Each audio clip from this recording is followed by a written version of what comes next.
Okay, so ano ba yung vertigo? So, yung vertigo ay yung parang kang, yun, bigla kang nahilo sa, parang, kapag meron kang movement or sudden movement na ginawa, tapos bigla kang nahilo. Tapos hindi mo naman yun naranasan before, pero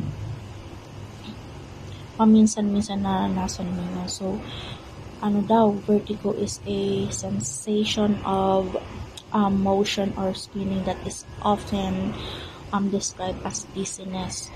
So, hindi porket nahihilo ka, is hilo lang yun. So, maaari na pala yun considered as vertigo na nga siya. So, bakit nga ba nagkakaroon ng vertigo ang isang tao? Okay, let's check.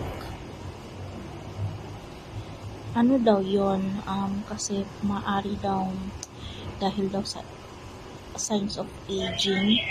So, dahil 36 years old na ako, baka isa yun sa mga naging factor kung bakit ako nagkaroon ng vertigo. And pangalawa is yun nga, yung kasi may imbalance sa tenga doon sa inner ear na tinatawag nila. So, yung meron kasing tubig doon sa inner ear natin na nakakatulong para magkaroon tayo ng balanse. So, kapag kulang or yung fluid doon is parang hindi na kaya yung na makatulong sa pagbalanse natin, ayun na kapag cause siya ng vertigo. So, yun yung nangyari sa akin.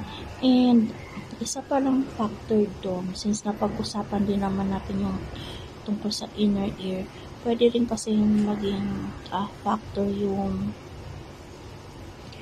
pabalik-balik na sipon or yun, pagkakaroon ng sipon na hindi gumagaling-galing.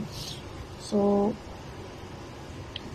sa case ko is mga ilang linggo lagi akong may sipon na hindi gumagaling-galing, pero na-diagnose naman ako na meron akong allergic rhinitis. So, pwede yung naging factor para nagkaroon ako ng imbalance sa aking tenga na nakapag-cause ng vertigo ko. Okay. Malaking factor yon. Pero, ang vertigo naman is nagagamot naman siya.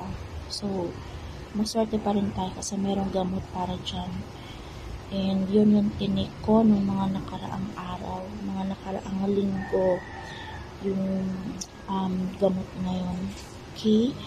And kung ano yung gamot na hindi ko nababanggitin yun kasi